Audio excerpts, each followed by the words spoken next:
Baik, selamat sore untuk Akang dan Teteh, juga gue speaker kita pada sore hari ini ada Kang Muhammad Mufli Alfian dan Kang Nofgan. Selamat sore Kang Nofgan dan Kang Mufli. Iya, selamat sore. Sebelumnya, perkenalkan dulu nama saya selaku moderator Intan Rahmawati dari Prodi Manajemen Logistik Angkatan 2019. Saya di sini membawakan acara di Ruang Cerita Alumni episode 1 ini dengan tema Menyatu dalam Kenangan. Nah, sebelumnya nih, pastinya Akang dan Tete juga udah tahu kan tentang gue speaker kita pada sore hari ini, alumni yang mungkin berprestasi sekali di bidang akademik dan non-akademik, dan dua sejoli juga nih, mereka itu merupakan seorang Presma dan Wakil Presma pada tahun 2018 dan 2019. Tak hanya itu, mereka pun memiliki segudang pengalaman, baik di organisasi internal kampus maupun di eksternal kampus. Nah, sebelum kita memasuki pada sesi inti di diskusi atau sharing di ruang cerita alumni ini, kami beri waktu untuk Ketua Pelaksana dari Ruang Cerita Alumni, Teh Krismanda Jatnirum, selaku Menteri dari Kementerian Luar Negeri.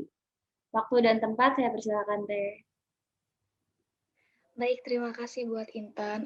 Sebelumnya, selamat sore. Assalamualaikum warahmatullahi wabarakatuh. Waalaikumsalam. Waalaikumsalam warahmatullahi wabarakatuh. Terima kasih karena pada kesempatan yang berbahagia ini, kami dari Kementerian Luar Negeri diperbolehkan untuk melakukan grand launching di program kerja Ruang Cerita Alumni untuk episode yang pertama ini.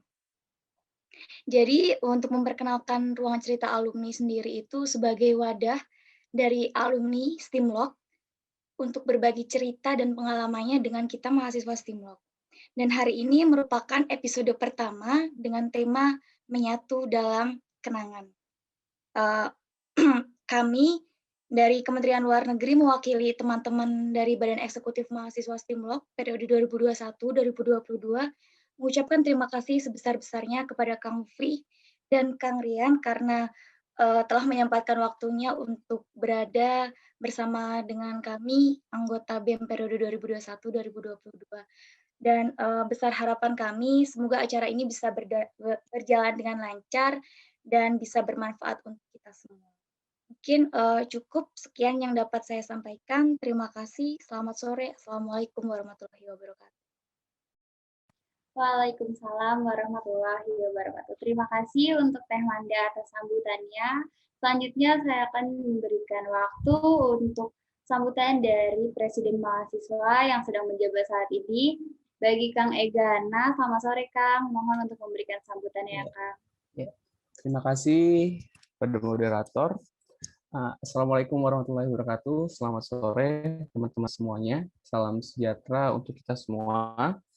Yang terhormat, di sini ada Kang Mufli Alfian selaku pembawa materi dan Kang Nofgan selaku pembawa materi juga. Dan kebetulan beliau-beliau ini adalah demisioner kita, teman-teman semuanya. Kang Mufli pernah menjabat sebagai Presiden Mahasiswa di tahun 2018 dan Kang Nofgan sebagai wakilnya, Wakil Presiden Mahasiswa di periode 2018-2019. Sebelumnya, teman-teman semua, Ruang Cerita Alumni ini adalah wadah bagi para alumni kita, demisioner-demisioner kita yang nantinya yang memang bisa memberikan pengalaman mereka, tidak hanya di dunia pekerjaan, tetapi bagaimana juga mereka mungkin bisa memberikan pengalaman atau pengalaman diri mereka kepada mahasiswa umum, karena ini nanti bakal di-upload di YouTube.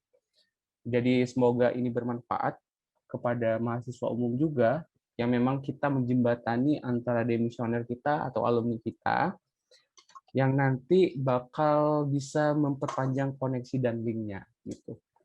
Seperti info pekerjaan dan lain sebagainya, itu yang diharapkan bagi mahasiswa kita, karena sekarang apalagi di tengah pandemi diharapkan semoga bisa menjalin lah menjalin silaturahmi meskipun bertemu secara online, tetapi setidaknya kita bisa tetap bertatap muka meskipun melalui virtual.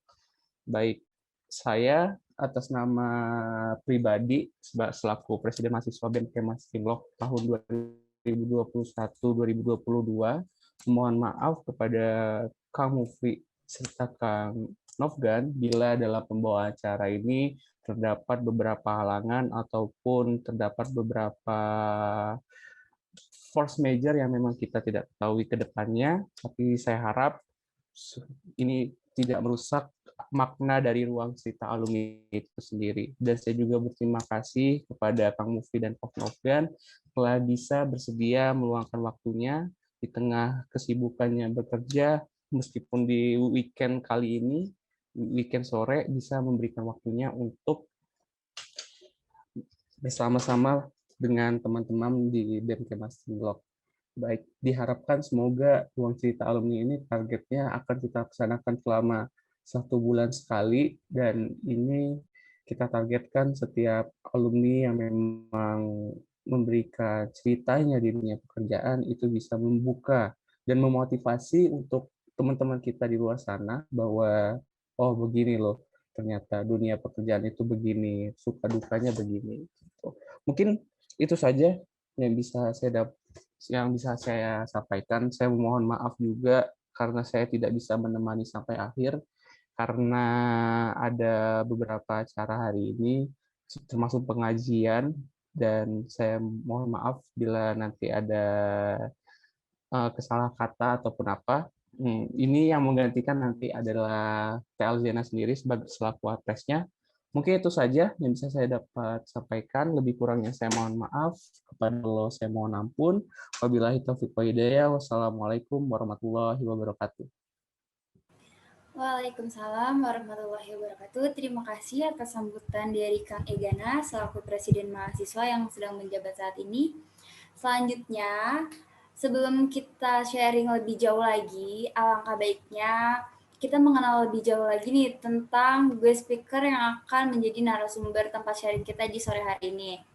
Nah, sekali lagi saya ingatkan kepada Kang Tete, dimohon untuk mengaktifkan mode videonya dan menggunakan virtual background yang sudah disediakan oleh pihak panitia, dan mohon untuk mengaktifkan mode audionya ya. Nah, selanjutnya kita akan mengenal lebih jauh tentang guest speaker yang akan menjadi tempat sharing kita di sore hari ini. Saya akan membacakan CV dari Kang Mufli terlebih dahulu. Muhammad Mufli Alfian S.Wak SCSA SCSM, lahir di Jakarta pada tanggal 7 Januari 1997. Memiliki hobi memusik, olahraga, dan kuliner. Beliau pernah menempuh pendidikan S1 Sarjana Logistik di Sekolah Tinggi Manajemen Logistik Indonesia, Prodi S1 Manajemen Transportasi Logistik. Beliau merupakan angkatan ketiga di tahun 2015. Beliau lulus dengan IPK 3,98. Saat ini, beliau sedang menempuh pendidikan S2 semester 3 Program Studi Manajemen di Universitas Nasional. Beliau juga memiliki sertifikasi Supply Chain Analyst dan sertifikasi Supply Chain Manager. Beliau pernah memiliki pengalaman kerja menjadi Sales and Marketing Line Food Bandung pada tahun 2016. Beliau juga pernah bekerja menjadi Koordinator Operation dan Logistik Control di Hostel Inap at Kapsul Bandung pada tahun 2018 sampai 2019. Beliau juga pernah menjadi Transportation Planner di PT 3 Permata Logistik tahun 2019, dan saat ini beliau sedang bekerja menjadi Senior Marine Logistik for Tanker Vessel di PT Buana Lintas Lautan Tbk. Nah, tak hanya tentang pengalaman kerja saja, namun beliau juga memiliki pengalaman organisasi dan prestasi yang cukup banyak nih.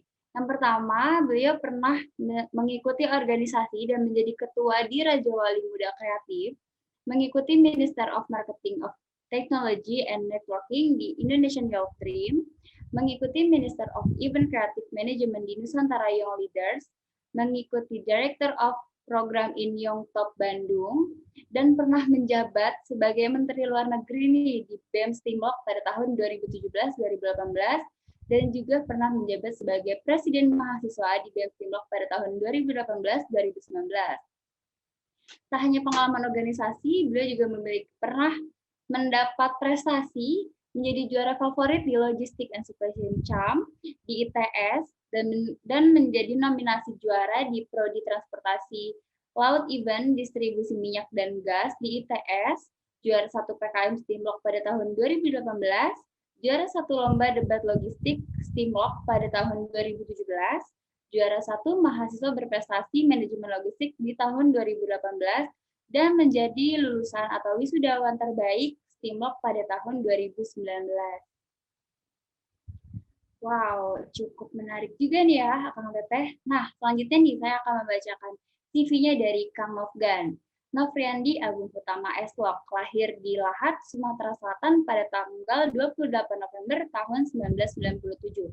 Beliau pernah menempuh pendidikan di SD Negeri 14 Lahat tahun 2003 sampai 2009, SMP Negeri 8 Kota Bengkulu tahun 2009 sampai 2012, SMA Negeri 1 Lahat tahun 2012 sampai 2015, dan Sekolah Tinggi Manajemen Logistik pada lulus pada tahun 2019 dan dengan IPK 3,56. Beliau juga pernah bekerja di Perumbulok Subdrive Lahat pada tahun 2016, mengikuti program internship non-SKS, dan juga beliau pernah bekerja di Mail Processing Center PT Pos Indonesia, mengikuti internship program non-SKS di tahun 2017.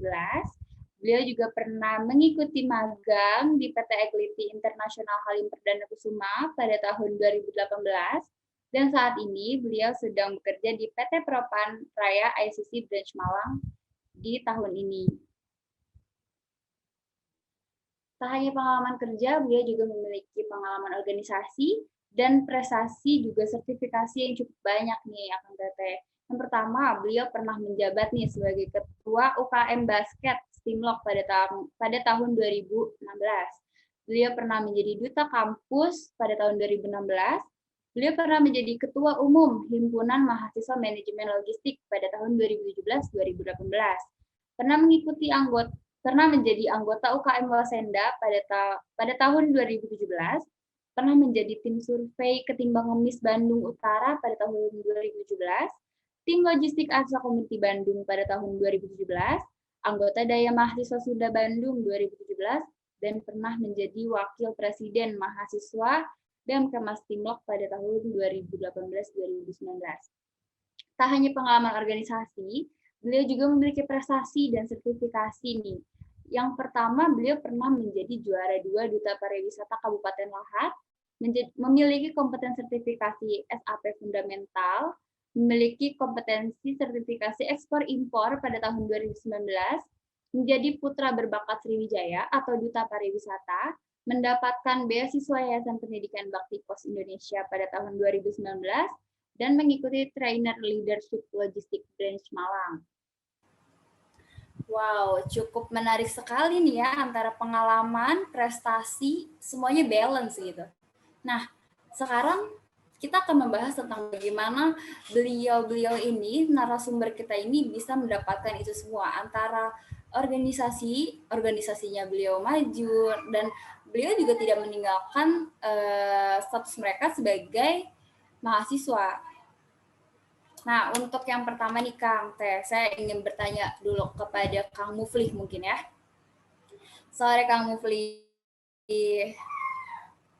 Halo, selamat sore. Jelas ya suaranya? Jelas Kang. Nah, saya mau tanya nih Kang sama Kang. Kan tadi saya bacakan ya Kang terkait CV Akang yang pengalaman kerja, pengalaman organisasi, bahkan prestasi itu benar-benar menginspirasi saya gitu Kang. Kalau saya boleh tahu nih Kang, dan mungkin bisa menjadi tips and trick untuk kita juga Kang. Bagaimana sih Kang cara Akang membagi waktu antara organisasi, kuliah, dan mungkin Akang pernah bekerja sebelumnya mungkin menjadi ikuti magang non SKS itu. Boleh di-sharing ya Kang? Oke deh. Oh ya, pertama Assalamualaikum warahmatullahi wabarakatuh. Terima kasih ya teman-teman BEM udah ngundang. Untuk pertanyaannya bagus banget sih buat mahasiswa-mahasiswa sekarang ya, yang memang pengen nih berorganisasi terus sambil belajarnya tuh tetap fokus. Kuncinya emang sih kalau bagi waktu itu memang sulit sebenarnya. Kalau dari aku pribadi sendiri tuh caranya adalah bagaimana perasaan kamu terhadap yang kamu kerjakan itu adalah sebagai perasaan cinta. Maksudnya dari dalam diri sendiri itu ada passion yang timbul gitu. Makanya pas di STEAM loh, itu aku tuh tahu pelajaran itu adalah pelajaran aku banget lah. Jadi passionnya di situ. Terus organisasi dari SMP SMA aku ikut, jadi aku bisa ya masih bisa beradaptasi gitu. Dan apalagi dengan tugas-tugas ya tahu sendiri kan kalian ada project itu ya, tugas besar yang bikin pusing kepala, apalagi BEM yang susahnya minta ampun menghadapi kemahasiswaan anak-anak kampusnya sendiri gitu. Ya intinya sih itu sih, jalannya aja dengan hati sih kalau dari aku ya, karena kalau aku sendiri tuh bagi waktu juga susah karena aku pun malamnya itu setelah kuliah kerja. Mungkin Kang Nofgan pernah tahu tuh. Jadi kalau ada rapat BEM nih, Nofgan makin aja deh, Nop, kerja nih gue. dia mau dia, mau nggak mau harus mau kan, gitu. Tapi kadang dia juga ngelempar juga ke menteri yang lain tuh, kadang dia cabut juga. Kayak gitu mungkin masa-masa dulu sih. Tuh Nofgan ketawa tuh. Kayak gitu sih. Bagi waktunya nggak cuma kamu pikirin, tapi coba dari hati sih. Menurut aku sih gitu ya. Ngalek ya, aduh. Iya. Deh. Baik. Oh, berarti versi Kang Mufli ini menjalankan sesuatu itu lebih dari hati gitu ya, Kang. Mencintai apapun itu dari hati dulu. Pasti kita semua akan enjoy gitu ya, Kang. Iya, yes, betul. Oke. Nah, kalau versi Kang Lofgan mungkin apa ada yang lain menjalankan dari hati lagi atau apa? Bisa dijawab langsung ya, Kang? Ya, jelas ya suara. Baik. Jelas, Kang. Baik, pertama-tama perkenalkan teman-teman semuanya, anggota kepengurusan Badan Eksekutif Mahasiswa periode 2021-2022 benar ya. Nama saya di kampus sih dulu seringnya dipanggil Nofgan. Mungkin ada yang belum kenal teman-teman di sini atau yang baru bertemu lah gitu ya. Sama kayak Mufli yang udah dibaca tadi angkatan 2015, tapi memang Mufli presma saya dulu lulus duluan meninggalkan kami semua angkatan 2015. Karena secara CV kalian lihat sendiri lah, udah kompetensinya Mufli itu udah nggak bisa dipungkiri lagi lah. Main di akademik oke, main di non akademik juga oke. Ya harus apa ya, patut buat jadi contoh banget lah buat di kalangan mahasiswa-mahasiswi Sekolah Tinggi Manajemen Logistik sekarang ya. Dan hal tersebut juga harus menjadi motivasi buat teman-teman semuanya gitu. Untuk kalau bisa ya harus lebih lah dari Mufli dan mungkin saya juga gitu ya di era sekarang walaupun terbentur dengan kondisi pandemi. Ya, ke pertanyaan yang tadi mengenai masalah membagi waktu antara akademik dan non akademik. Bagi saya sih kalau saya sih dulu saya selalu menanamkan prinsip itu untuk enjoy dari segala hal dan fokus sama apa yang pengen dicapai kayak gitu. Dulu waktu peralihanku dari SMA ke kuliah, saya perantau ya jauh dari Sumatera Selatan ke Pulau Jawa gitu. Pertama kali ngerantau ke Pulau Jawa itu bagaimana caranya saya harus bisa memberikan cerita ketika saya balik ke kampung kayak gitu. Jadi dulu waktu pertama peralihan dari masa SMA ke masa kuliah itu memang sih Bandung emang salah satunya kota yang pengen dituju gitu.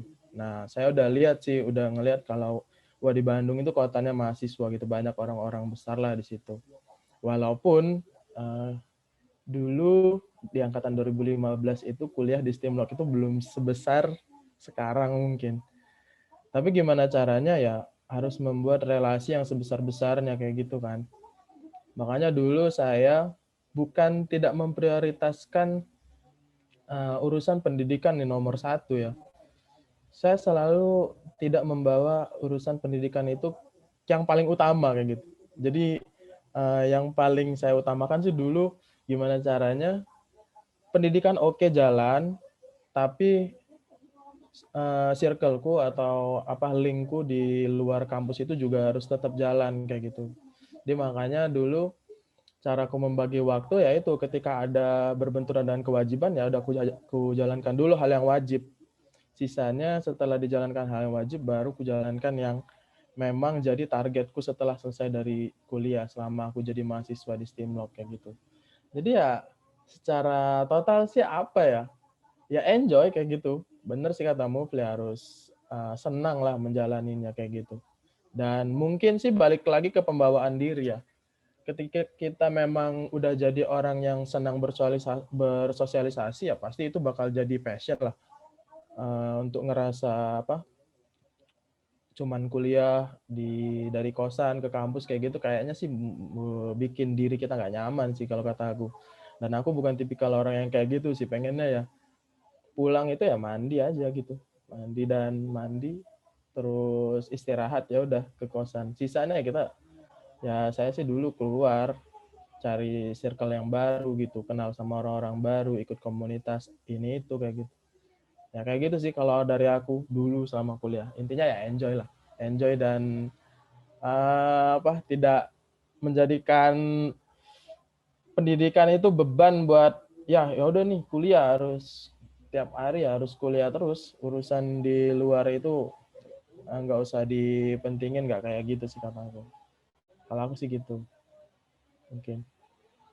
Iya, baik Kang. Berarti sama ya seperti Kang Mufli. Mungkin Kang Mufli itu lebih ke mensukai apapun kegiatan itu dari hati. Nah, Kang itu lebih ke enjoy tapi tetap fokus gitu. Dan memang benar sih Kang, saya juga setuju dengan opini Akang bahwa kuliah itu memang bukan sekedar IPK belaka, melainkan tentang relasi yang kita bangun, orang-orang yang kita temui juga kan Kang, dan pengalaman-pengalaman yang sudah kita dapatkan. Nah, selanjutnya nih Kang, Akang kan juga berprestasi nih di akademik, non akademik, bahkan tuh menurut saya tuh balance banget ya Kang antara akademik dan non akademik itu. Itu apakah ada kesan pesan tersendiri nih Kang selaku Akang masih mengemban status mahasiswa gitu Kang? Kesan pesan atau pengalaman-pengalaman unik yang pernah Akang temui pas Akang masih menjadi status mahasiswa itu? Boleh dari Kang Novgan dulu deh dijawab untuk yang pertama ini. Gimana tadi pesan dan kesan ya selama pesan dan kesan selama apa? Berstatus mahasiswa. Pesan dan kesannya apa ya? Kesannya berkesan banget ya selama kuliah itu. Aku sih selalu gimana berpikir dulu kuliah 4 tahun bayar mahal-mahal tuh nggak sia-sia kayak gitu. Terus terus pulang keluar dari rumah ninggalin orang tua, izin buat sekolah tuh nggak ada hasilnya kayak gitu. Walaupun selama kuliah mungkin ada yang kegiatan yang dilakuin nyeleneh juga kayak gitu mungkin ada ya. Namanya juga masih muda kan kayak gitu. Terus kalau balik lagi ke masalah pesan dan kesannya gitu selama kuliah jadi mahasiswa di Stimlok itu ya apa ya? Sekarang sih aku rasanya mulai ngejawab kalau ternyata kuliah di Stimlok itu nggak sia-sia kayak gitu. Ternyata berhasil dengan kondisiku sekarang. Oh ternyata yang pertama agak kesulitan ternyata cari kerja itu yang pertama sih. Terus apa yang udah aku lakuin selama 4 tahun yang lalu kayak gitu di Stimlok itu, mulai dari organisasi, mulai dari ikut UKM, mulai ikut dari komunitas-komunitas lain di Bandung dan aktif juga di BEM. Ternyata ada hasilnya kayak gitu, nggak sia-sia selama kuliah 4 tahun itu. Nah, dan kalau misalkan kadang sometimes sih berpikir kalau misalkan bisa balik lagi ke waktu yang ke belakang, ada banyak hal yang pengen diperbaiki juga sih sebenarnya. Mulai dari kalau aku sih banyak ngerasa kesempatan-kesempatan yang aku pegang dulu, kesempatan yang aku dapat dulu ternyata nggak aku maksimalin kayak gitu. Nah, malah ternyata aku juga malah pengen ngulang hal-hal kayak gitu. Bener sih, ternyata di terakhir S1 sebagai mahasiswa itu merupakan waktu terakhir untuk bisa mengeksplorasi diri lah dengan teman-teman. Kalau misalkan udah kerja kayak gini, waduh, udah nggak punya lagi waktu buat diskusi banyak, terus udah nggak punya lagi waktu buat berbagi pendapat sama temen yang sebaya kayak gitu. Karena pas di kondisi udah kerja kayak gini sih, diskusi yang dibahas sama teman kerja misalkan, sama apa, udah beda kayak gitu feel-nya. Dan kondisi pun udah berbeda. Mulai dari tanggung jawab udah beda, terus apa namanya itu tujuan yang pengen dicapai juga udah beda kayak gitu. Nah, jadi aku sih kesana juga pengen ngulang lagi, oh ternyata masa-masa kuliah dulu di Stimlok itu juga bikin kenangan yang pengen diulang lagi kayak gitu. Kalau aku sih gitu ya. Ya, baik. Terima kasih Kang Nofgan atas jawaban dan kesan-pesannya yang udah di-sharingkan. Kalau versi Kang Mufli sendiri, apa ada yang lebih unik lagi atau bagaimana, Kang? Bisa langsung dijawab, Kang Mufli. Oke, terima kasih. Terima kasih juga Nofgan. Jadi flashback masa dulu gitu kayak susah-susah sama Nofgan di BEM, ya tau lah gimana. Kalau aku tuh kesan dan pesannya sendiri ya. Untuk selama di perkuliahan sama Nofgan, masuk kuliah tuh memang ya mau banggain orang tua lah tujuannya gitu. Meskipun aku deket sih kayaknya dari Jakarta, cuma ya pasti ngekos ini ninggalin orang tua itu udah beban yang sangat berat juga. Ya pastinya ada tanggung jawab yang harus ditempuh untuk mendapatkan gelar sarjana, untuk kembali juga bekerja juga untuk orang tua juga tentunya nanti hasil akhirnya gitu. Kesanku mungkin pada saat perkuliahan yang ini nih, mungkin yang sekarang anak-anak kosan kuliah yang nggak kerasa kayak anak kosan zaman dulu.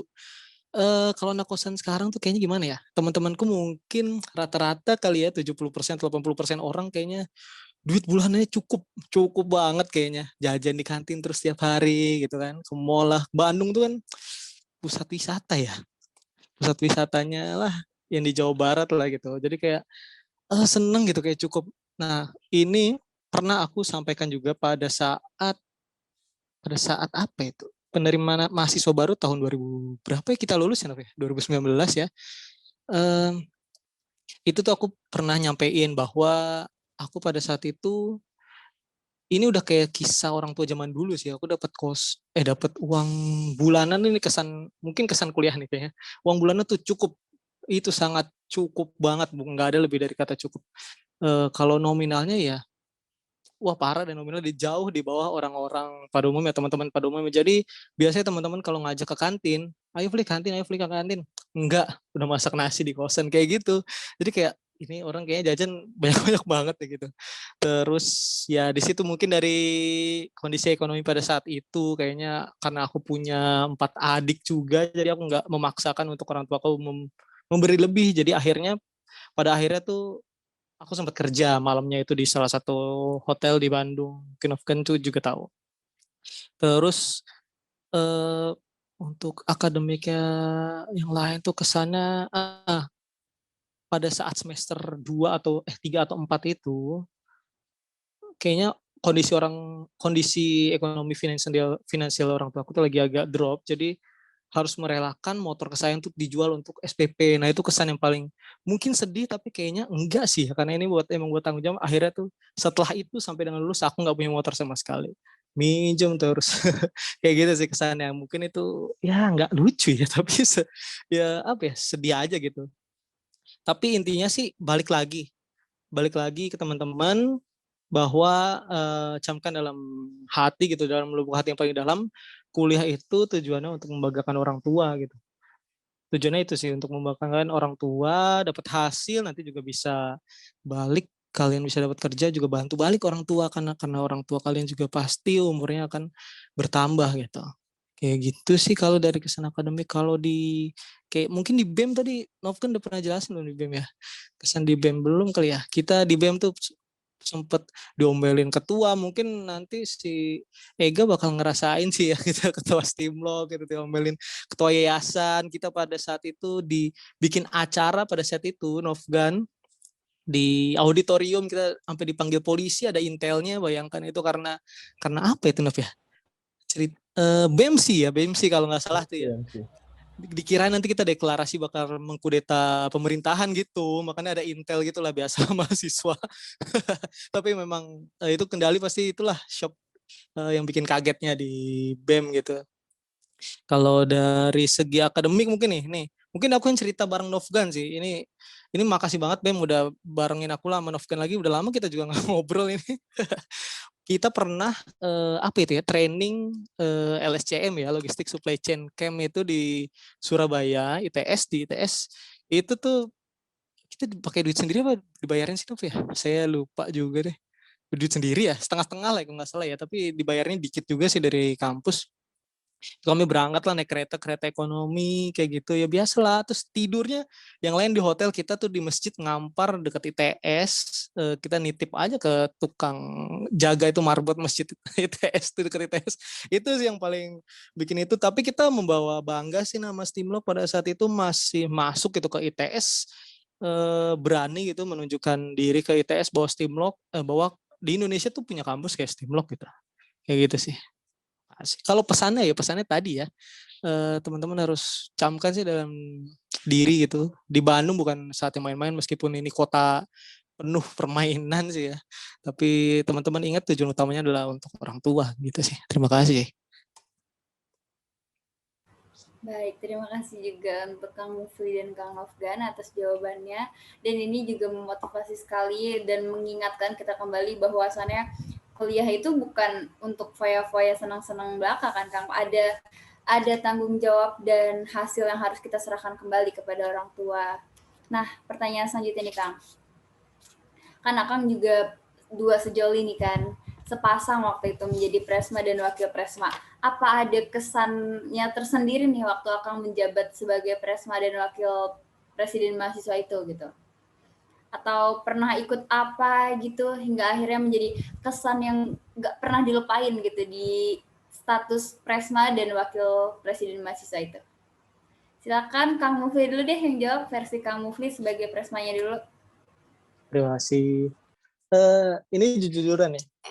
Aku mau naik presma dan wapresma sama Novgan nggak ada rencana kita berdua tuh nggak ada cuma spekulasi teman-teman angkatan bawah dan angkatan atas kayaknya yang naik yang berpasangan nanti Mufli dan Novgan deh padahal kita tuh nggak ngobrol buat plek nanti naik lah gitu enggak gitu kayak semuanya tuh udah ada apa namanya kabar burung lah gitu kayak Mufli dan Novgan berpasangan gitu kayaknya mungkin kayak aku menonjol di BEM gitu dan diperbantukan ke kemahasiswaan gitu dan Novgan memang di Himagis gitu kayak cocok transport dan logistik kayak maju bareng gitu ternyata bener ngumpul pada saat Hamin berapa gitu kita ngobrol berdua maju nih kita berdua iya maju akhirnya maju daftar gitu mungkin ya rasa deg-degannya mungkin kesannya pas ini ya sekarang pemilihannya online ya, jadi nggak kerasa ini ya euforianya ya.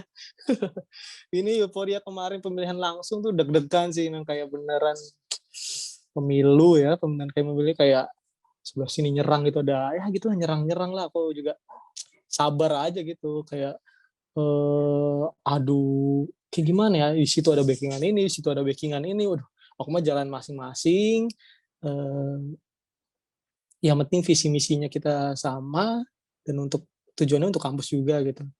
Nah, untuk di BEM sendiri mungkin tadi sempat aku ceritain tuh ya yang ada apa namanya cerita BEMSI itu juga di kampus itu lumayan ngeri sedep sih karena wakil ketua 3 pada saat itu ibu siapa ya nggak usah disebut itu agak ngambek sih sama aku jadinya pokoknya batalin acara atau akan saya usir sendiri gitu dan sampai ngeblok telepon saya ngeblok WhatsApp saya gitu tapi ya mau gimana lagi saya dikuatkan oleh dan pada situ lanjutin aja Pak ya udah lanjutin sampai beres akhirnya dilanjutkan itu cerita mungkin gitu sih kalau dari aku sih selama berdua di BEM sama Novgan gitu sama mungkin kita pada saat itu ya dulu tuh BEM sudah jadi republik mahasiswa ya Rema. Dan aku sama Nopkan tuh mau balik, kayaknya kita tuh Stimlok belum cocok untuk Rema, kayak Rema terlalu besar, jadi pada saat musyawarah besar tuh kita kembalikan kembali, berusaha mengajak Himapordga dan Himagis tentunya, dan UKM-UKM lain bahwa meyakinkan Kema itu ada yang terbaik buat organisasi mahasiswa Stimlok. Pada situ akhirnya dijadikanlah musyawarah besar, MPM menyetujuinya, dan itu sih mungkin kenangan yang terbaik. Yang lainnya kayaknya biasa aja, Nop ya. Kayak gitu sih. Thank you.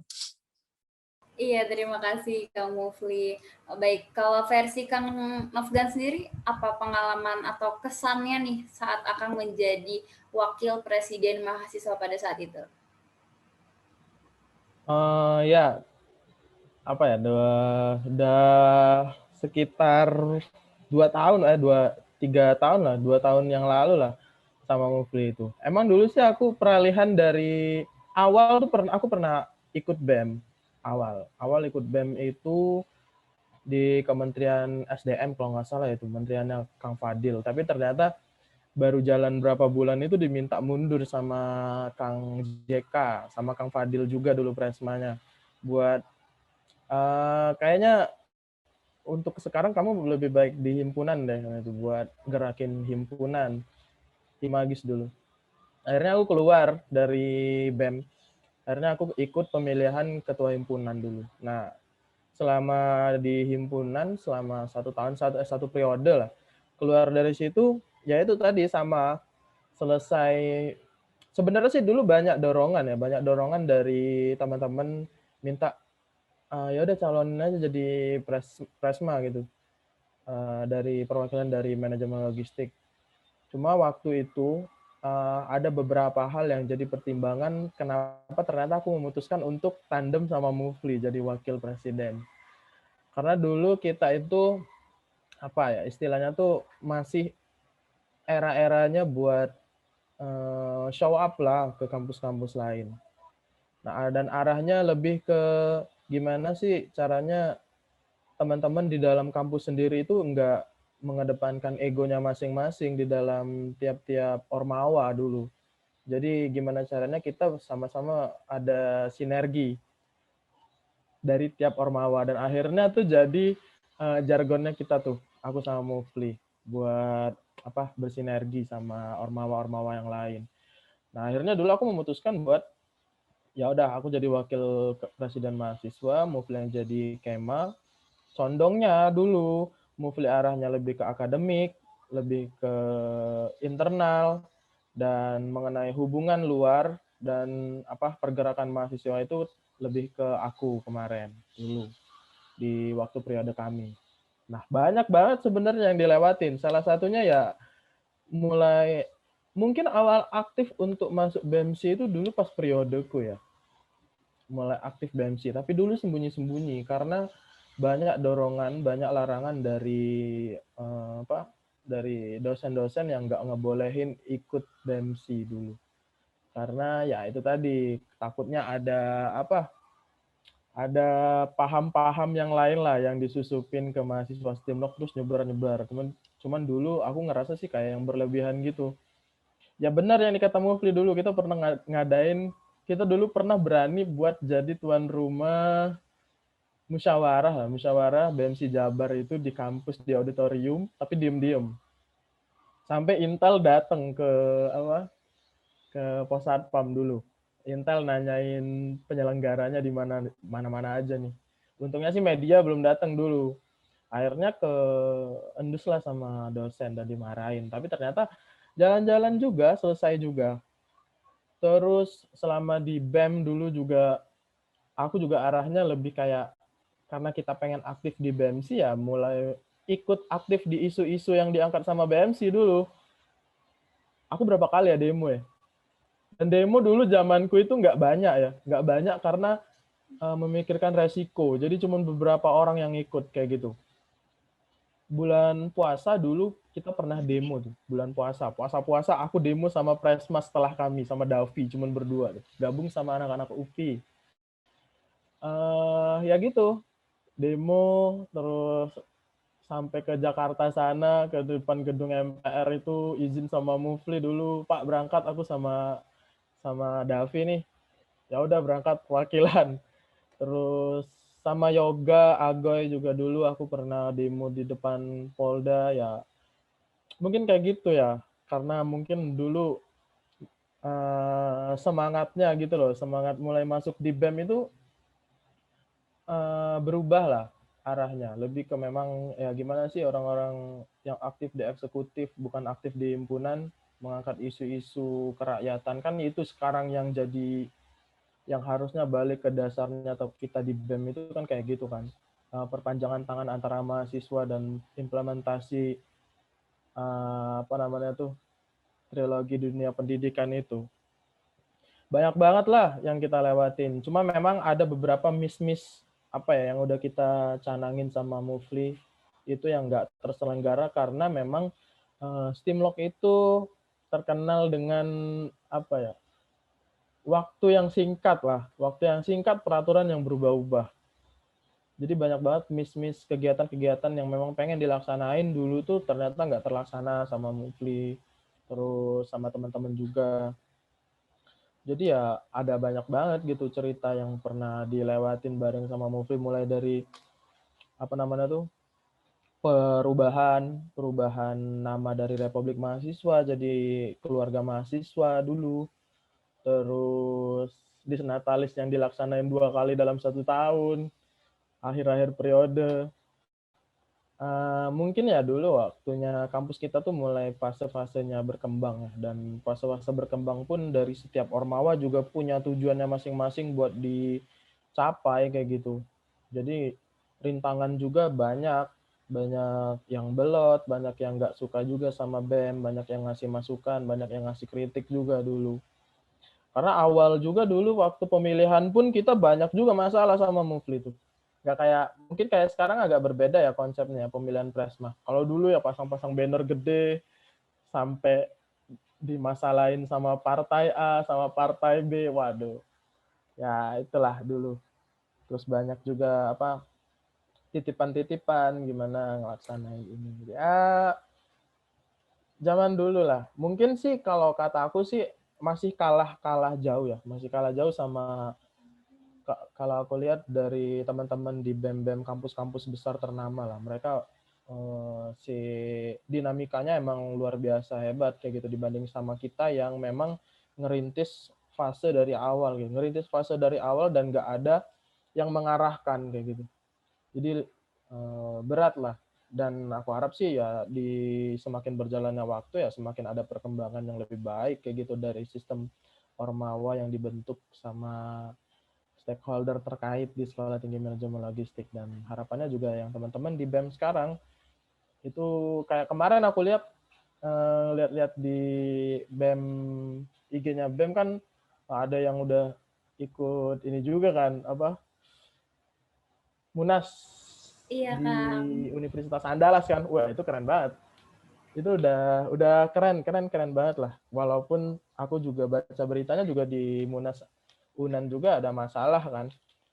Tapi itu salah satu bentuk kalau ternyata kita udah punya kemajuan yang hebat kayak gitu dan punya apa ya? Udah punya nama yang diketahui sama kampus-kampus lain. Dan jangan sampai salah arah aja sih. Salah arah dalam artian ketika kita udah fokus dengan eksternalmu udah bagus, internalmu juga harus lebih top lagi kayak gitu. Nah ya itu sih secara dulu pengalaman selama bareng sama Mufli. Ya banyak lah, banyak nggak tahu. Aku sih kalau kayak agak lupa-lupa gitu karena udah lumayan lama lah ya, udah lumayan lama. Mungkin secara garis besar sih kayak gitu. Jadi lanjutkanlah perjuangan teman-teman Badan Eksekutif Mahasiswa Steamlock 2021-2022. Itu aja. Iya, baik, Kang Nofgan. Nah, tadi aku bicara tentang tantangan nih, Kang. Kalau misalnya akan sharing lagi nih, tantangan apa sih, Kang, terberat dan bagaimana solusinya akan menangani atau mengatasi tantangan terberat itu? Bisa dari versi Kang Nofgan dulu deh, gantian. Tantangan dalam aspek keorganisasian ya. Kalau aku sih dulu tantangan tuh udah aku jawab emang dari aku aktif di himpunan. Dulu banyak banget. Kita itu cuma ada 2 jurusan, manajemen logistik dan manajemen transportasi.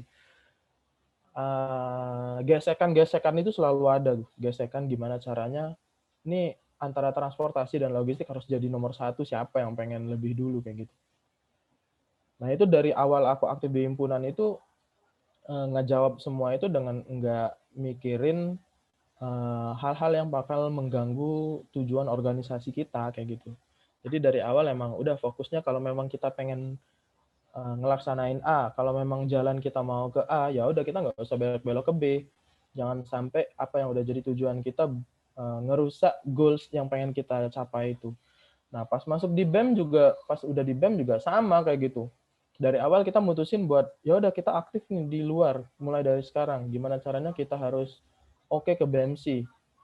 Dan pas udah di BMC jangan sampai ada mahasiswa-mahasiswa yang lain yang punya ikatan juga kayak BEMNUS dulu, BEM Nusantara. Jangan sampai kita harus belok juga nih ke situ kayak gitu. Dan pas di kampus juga kuncinya dulu aku sama Mufli sih bertanggung jawab sama apa yang bertanggung jawab sama apa yang kita lakuin sih dulu. Sampai kita mau dibawa ke ketua dulu. Dulu udah Bu Rahma belum ya, Muf ya? Bu Rahma ya, Muf? Udah Bu Rahma ya? Udah. Udah Bu Rahma ya. Sampai dibawa ke Bu Rahma buat nyampein aspirasi atau nyampein pertanggungjawaban sama kegiatan ya kita adepin kayak gitu.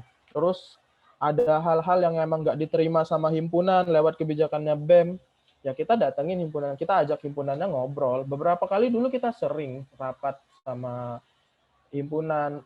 Ini apa yang dari BEM ngelanggar lainnya kalian? Kita buka forum sama himpunan dulu. Jadi kita sampein bareng-bareng jalan keluarnya mau kayak gimana, bagusnya kayak gimana. Itu sih dulu ngejawab tantangan. Yang pasti secara garis besar sih menghadapi tantangan itu menghadapi masalahnya, menyelesaikan masalahnya gitu. Tarik solusinya. Kayak gitu sih. Baik, terima kasih Kang Nofgan atas jawabannya. Mungkin dari versi Kang Mufli ada yang beda atau ada yang lebih wah lagi nih tantangannya. Bisa di-sharing sekarang ya, Kang. Enggak, Kang? Tadi gimana tantangan organisasi ya? Tantangan terberat apa nih waktu Akang menjabat sebagai Presiden Mahasiswa? Tantangan terberat pada saat jadi Presma nih bareng Nofgan, sama sih, sama itu yang dibilang Nofgan tuh. Tantangannya adalah bagaimana mengaspirasikan suara-suara mahasiswa yang sangat kekeh ya, sangat kekeh untuk bisa dihadirkan di program-program kerja mahasiswa, khususnya di kemahasiswaan dan juga di BEM itu sendiri, itu tantangannya.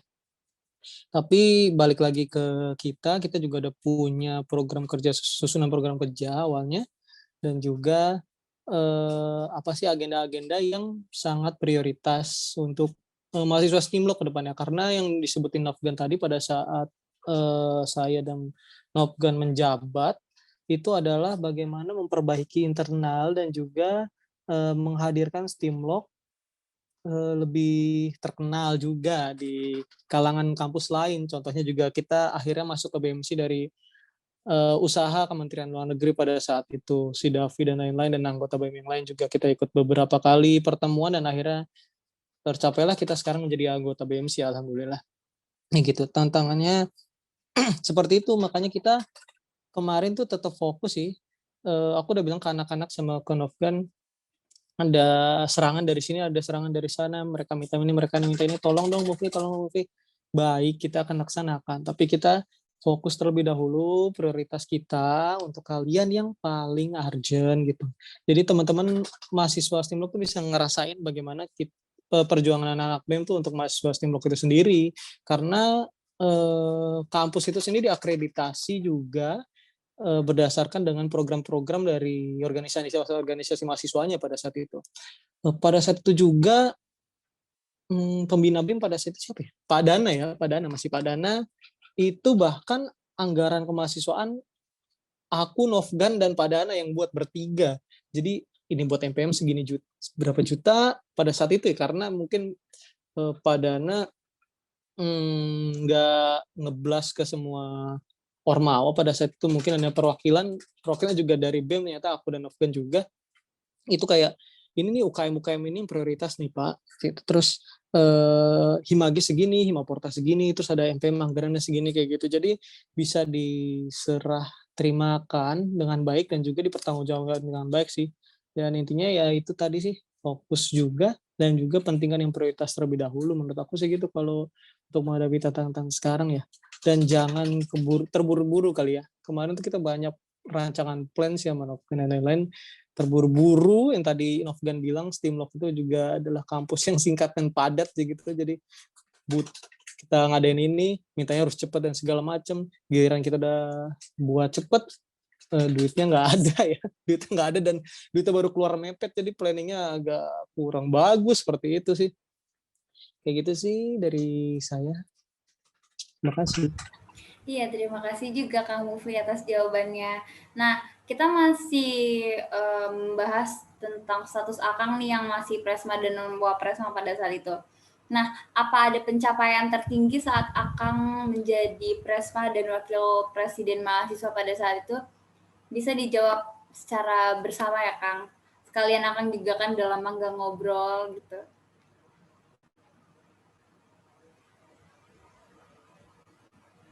Apa ya, Mu? Pencapaian tertinggi, Mu? Pencapaian tertinggi mungkin apa ya? Apa Nop? Kita berdua bisa paling terkenal kali ya? Itu enggak ya? Enggak juga ya? Enggak juga sih. Mungkin kita yang tadi yang kita bilang sih, kita berhasil masuk ke BMC sih. Mungkin pencapaian tertinggi aku berdua dengan Robgan sih. Dulu sih kita itu Iya. Goalsnya sih pengen pencapaian tertinggi kita itu waktu pengen ngelaksanain kegiatan sinergitas sama himpunan itu Iya. kayak festival gitu dulu, festival. Cuman ya itu tadi balik lagi yang namanya semua apa ya yang kita laksanain tanpa mungkin dari persiapan internal udah bagus, ternyata eksternalnya yang nggak mendukung kan susah juga kayak gitu. Nah pencapaian itu sih harusnya kalau misalkan terlaksana sih jadi pencapaian tertinggi ya bagi aku. Tapi kalau misalkan dibalikin lagi ya dengan apa saya sama Mufli memulai jadi wakil presiden dan presiden mahasiswa dari awal sampai kami menyelesaikan akhir serah terima jabatan dengan Dean dan Davi itu udah merupakan pencapaian tertinggi yang artinya ya kami melaksanakan periode kami dengan bertanggung jawab dari awal kami mulai sampai dengan selesai kayak gitu. Ya itu sih. Paling program cuma satu, kita masuk BMC aja udah seneng. Iya dulu apa ya? Pengen show up sih kita dulu tuh. Jadi gimana caranya kita bergabung sama kampus-kampus luar. Terus, itu pada saat ketemu koordinator BEM langsung ya, BEM Jawa Barat tuh dipegang Telkom ya pada saat itu pertemuan pertama tuh. Kita berani ngajak koordinator BEM Jawa Barat, Kang ngumpul yuk. Pada saat itu Novgan ikut nggak ya di NH itu, di Surabaya NH ya, di situ sih. Sama Zain itu dulu ya. Sama Zain, iya. Itu dia baru tahu juga. Cuma dulu kan angkatan BEMC-nya kita itu dulu waktu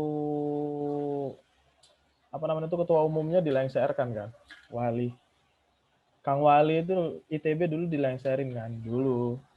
Ya itulah sih pencapaian bagi aku sih pencapaian tertinggi dulu selama di BEM, karena memang kita di BEM bukan pencapaian tertingginya bukan karena kita mengadakan, kalau aku sih balik lagi bukan badan event mahasiswa BEM itu, tapi badan eksekutif mahasiswa, dimana ya kalau misalkan kita balik lagi pembentukan BEM itu karena memang harus menyalurkan si aspirasi mahasiswanya sama aspirasi rakyatnya kayak gitu kan. Mungkin di kita di bidang logistik atau bidang transportasi, supply chain dan lain sebagainya ya itu juga harus udah jadi tanggung jawabnya kita, arahnya ke situ kayak gitu kan.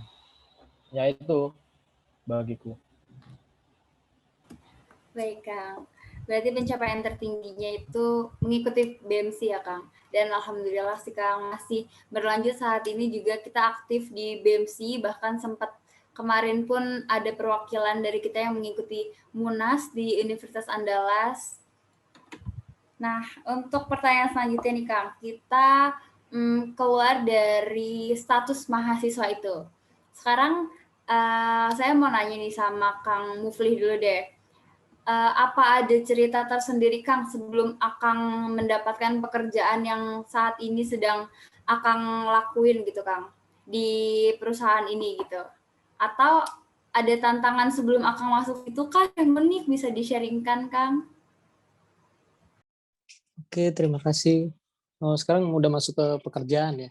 Kalau dari aku sih sebelum masuk bekerja tuh, alhamdulillahnya tadi udah dibilang Novgan tuh, kayak Novgan jual aku tuh. Aku lulus lebih dulu ya daripada angkatan 2015 yang lain. Jadi angkatan 2015 yang satu-satunya lulus bareng 2014 cuma aku doang pada saat itu. Alhamdulillah sih terwujud gitu. Jadi aku bisa merasakan dan mencari pekerjaan juga lebih cepat tentunya pada saat itu. Karena pada saat angkatanku lulus dan angkatan 2016 lulus tuh kayaknya langsung ada pandemi yang memang susah banget sih kayaknya. Lebih susah daripada pada saat aku mencari kerja. Ya gitu. Balik lagi sebelum pekerjaan aku yang settle yang sekarang ini, sebelumnya 2018 karena perusahaan yang settle sekarang adalah perusahaan pelayaran. Balik lagi ke 2018 aku pernah magang pada saat itu di pelayaran. Pada saat itu di Kalimantan Selatan. Alhamdulillah tuh keterima pada saat itu, kayak itu namanya Puniner Logistik kalau nggak salah ya. Dia kayak ngetes semua mahasiswa angkatan 2013, 14, 15 yang mau magang dan juga on job training atau bekerja juga gitu. Keterima cuma 4 orang dari ratusan pada saat itu, langsung dilempar dan aku sendiri ternyata yang di Kalimantan Selatan. Dan di situ tuh pelajarannya adalah pelajaran tentang mungkin yang belum diajari oleh Stimlok adalah transportasi laut pada saat itu. Karena transportasi laut sekarang yang mungkin dipelajari adalah transportasi laut kargo ya. Dan aku pada saat magang itu adalah transportasi laut tanker yang membawa bahan cair gitu. Jadi beda banget konsepnya tentang containerized dengan tanker yang utuh, kapal itu utuh cuma buat bawa BBM gitu. Itu aku belajar pada saat itu jadi modal penting banget pada saat aku masuk di pekerjaan sekarang. Nah setelah dari magang itu tuh aku masuk ke hotel dulu pada saat itu untuk nambah-nambah biaya bulanan ya, jadi logistik officer juga kayak nyiapin barang makanan kayak gitu-gitu. Tantangannya sih masuk ke dunia hospital itu kayaknya ada sih dalam jiwaku karena di keluarga aku tuh kayaknya keturunannya hospitality semua gitu, ada di restoran, di hotel dan lain-lain. Jadi kayak pas pada saat menangani itu kayak kok kayak udah biasa gitu ya. Cuma balik lagi sih kayaknya ini bukan logistik banget gitu. Pada saat itu akhirnya aku keluar dari Stimlok, bukan keluar ya, lulus dari Stimlok 2019, langsung mencari pekerjaan yang awalnya mungkin aku tertarik lagi menempuh di transportasi laut atau di pelayaran, ternyata masuk pada saat itu di perusahaan kurir atau ekspedisi air kargo, air freight di bandara itu pada saat itu di Soekarno-Hatta di PT 3 Permata Logistik yang gitu. Itu juga masuk itu nggak susah ya. Mungkin Nopgan juga pernah ngerasain sih nih teman-teman angkatan 2015 yang sudah lulus. Itu tuh kayak ngirim CV tuh sampai sehari tuh berapa ratus gitu dari subuh udah kirim blast CV sampai cepet. Aku yakin bahwa Stimlok adalah lulusan yang sangat jarang karena sarjana logistik gitu, dan baru sedikit mungkin sarjana logistik yang lain saingannya yang punya gelar S-Log adalah ITL nantinya. Itu meskipun kita sarjana logistik itu adalah senjata utamanya gitu yang bisa dipasarkan gitu ya ke perusahaan-perusahaan, tetapi nyatanya pada saat di lapangan orang-orang yang berpengalaman lebih banyak sekali. Meskipun dia gelarnya bukan sarjana logistik, tapi banyak banget dia punya pengalaman 5 tahun, 8 tahun di bidang logistik kayak gitu. Meskipun dia dari teknik industri biasanya, lalu dari manajemen industri, dari manajemen aslinya, dari administrasi bisnis, itu kebanyakan di bidang logistik kayak gitu. Dan ini sebenarnya yang S-Log itu adalah senjata bagi kalian sih teman-teman. Kalau misalkan nanti mau bekerja, kalian harus lebih kayak semacam kamu tuh punya anugerah yang lain daripada teman-teman yang lain, daripada pelamar kerja yang lain, karena kamu S-Log dan tujuannya adalah pekerjaan di logistik kayak gitu. Karena saya sendiri pada saat saya keluar dari kurir dan tiba-tiba ada panggilan di perusahaan pelayaran, saya ikut tesnya pada saat itu, tes interview sampai beberapa kali, tes psikotes dan tes kemampuan dasar beberapa kali, akhirnya lolos. Saya dihadapkan dengan dua orang lawan saya, dua orang terakhir berhadapan dengan direktur utama. Dua orang saya terakhir ini, yang sebelah kiri saya itu 15 tahun pengalaman kerja di perusahaan pelayaran minyak dan gas dan juga logistik. Sebelah kanan saya itu lulusan Trisakti 2013, manajemen transportasi laut. 2013 saya juga masih SMA, dia sudah lulus di Trisakti, manajemen transportasi laut. Nah, yang saya banggakan apa? Saya mempunyai organisasi selama di kuliah. Saya fresh graduate dengan sarjana logistik yang tidak dimiliki bapak-bapak di kanan kiri saya. Saya fresh juga karena bapak-bapak kanan kiri saya juga mungkin juga terlalu tua gitu. Nggak terlalu tua sih maksudnya. Mungkin perusahaan juga bakal dapat yang baru gitu, bakal dapat amunisi baru untuk menarik fresh graduate seperti itu. Nah, aku tuh menjual S-Log itu, menjual organisasiku, gitu, menjual prestasi dan lain-lain kayak gitu. Jadi teman-teman jangan takut kalah dengan pengalaman, asalkan kamu percaya diri dan juga bisa menjual apa yang kamu punya gitu. Jangan takut kok, sekarang alumni Stimlog tuh the best. Contohnya Nopgan juga jadi sub unit head logistik anjay. Nah, aku apel kan. Di Propan Malang, di Propan banyak juga ya, ada Wicak ya kalau nggak salah ya. Terus banyak sekali teman-teman dari Stimlog juga yang masuk ke PNS, lulusannya langsung jadi penata utama 3, langsung strip 1 itu PNS dengan jurusan manajemen transportasi dan logistik juga banyak sekali gitu. Jadi teman-teman jangan takut kayak gitu sih kalau ngeliatinnya. Jangan lupa jual apa yang kamu dapat gitu. Terima kasih. Baik, terima kasih Kang Mufli. Mungkin dari versi Kang Nofgan ada pengalaman menarik ataupun cerita sebelum Akang berhasil masuk di PT Propen ini kan? Iya, dulu aku itu lulus September masuk Stimlog 2015 September, terus dinyatakan lulus dari Stimlog itu juga September 2019. Emang dulu aku nggak menargetkan, beda kayak Mufli lah, nggak menargetkan ya udah nih 3,5 harus lulus, harus selesai. Nggak, emang aku 4 tahun. Karena dulu di akhir-akhir masa kuliahku itu aku ngerintis bisnis sama temen dulu, laundry sepatu. Nah itu juga melihat dari sisi ekonomi juga apa ya, lebih ke arah gimana caranya bisa menghasilkan uang secara mandiri sih dulu. Nah itu dulu sebelum kerja sekarang permanen gitu, aku juga udah pernah ngerasain kerja yang berat juga kayak gitu. Kalau misalkan nanti teman-teman ada yang berkesempatan untuk magang di Agility, itu juga lumayan berat. Dulu aku kerja di sana itu bukan kerja sih, dapat kesempatan untuk mengikuti internship programnya itu selama kurang lebih 4 bulan.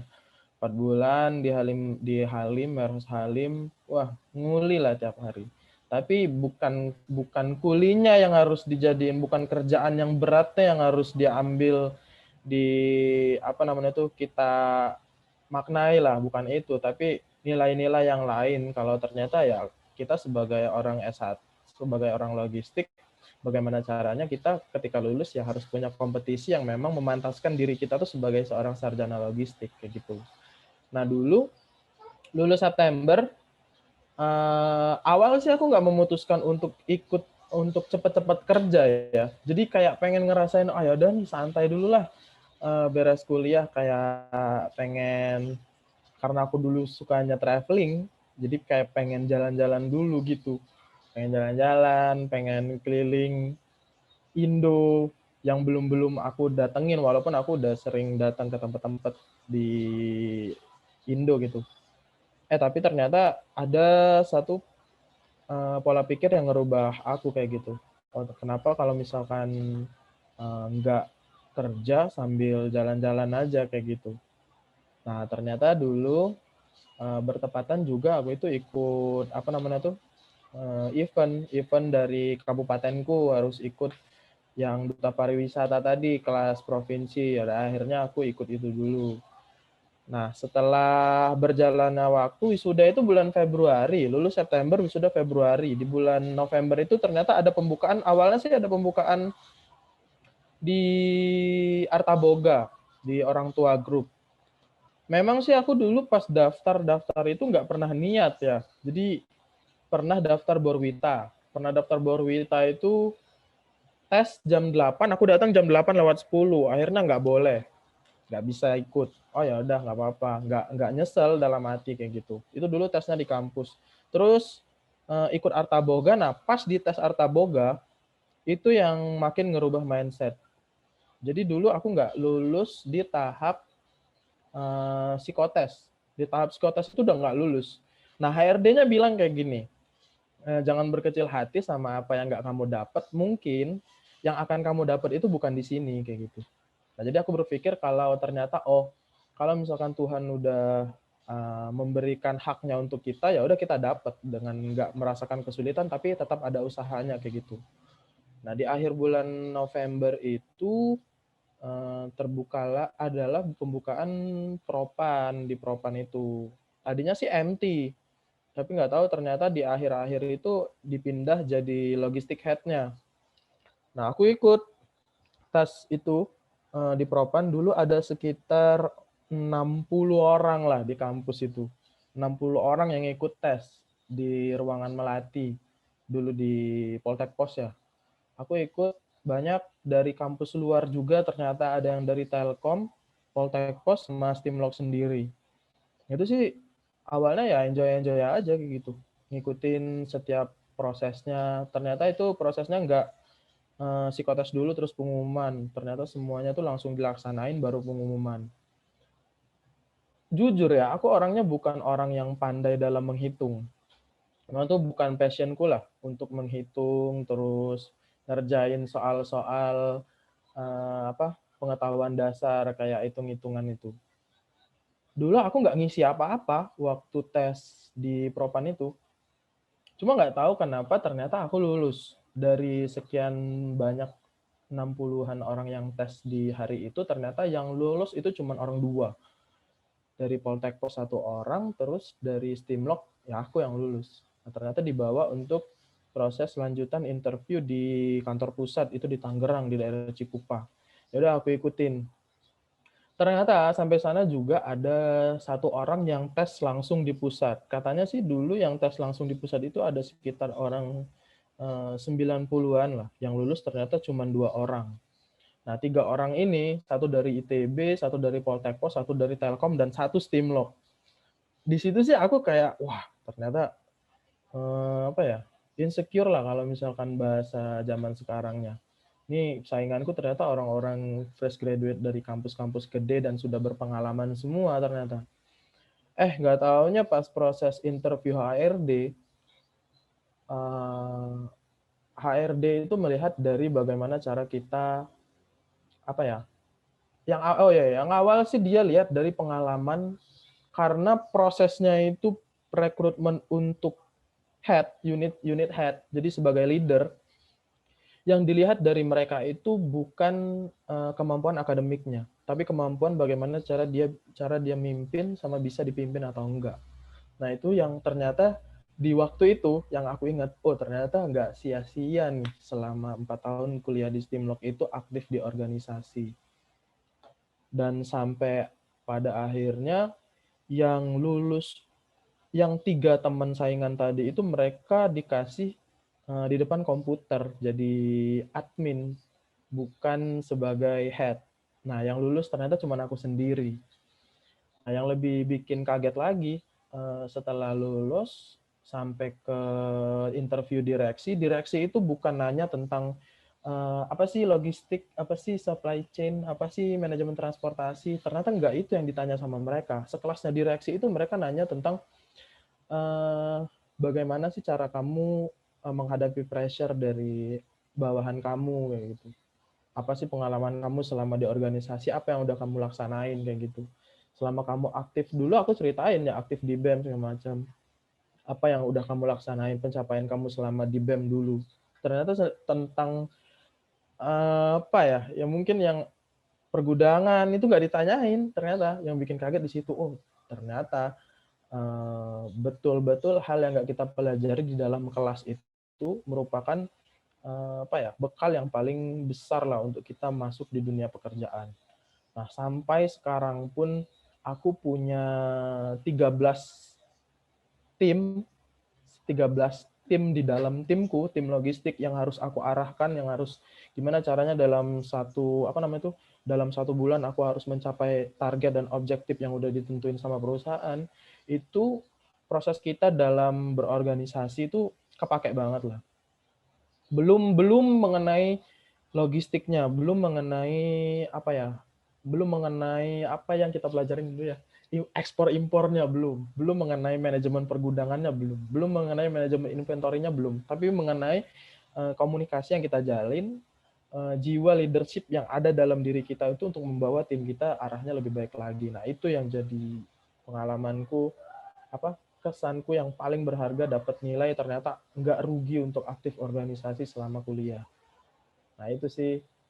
Dan sebagai alumni Sekolah Tinggi Manajemen Logistik yang dulunya nggak dikenal sama orang-orang dan akhirnya sekarang dikenal sama orang-orang.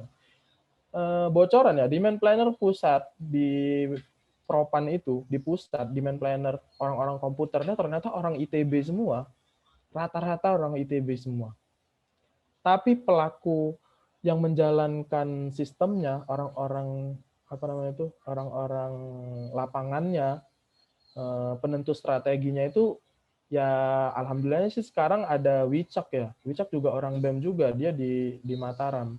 Ya aku bisa mengatakan bahwa ternyata kita tuh bisa lebih di atas kampus-kampus besar yang lain kayak gitu. Jadi jangan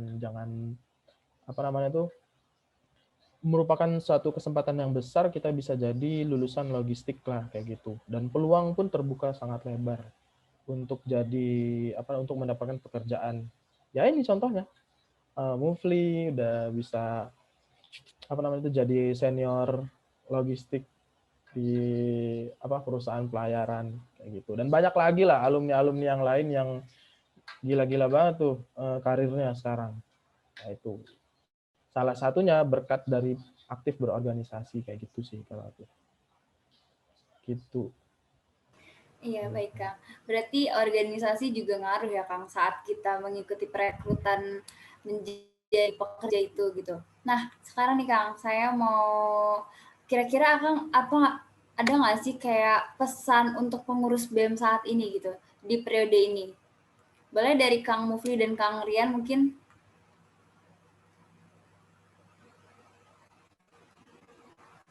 Siapa dulu nih? Boleh Kang Mufli dulu.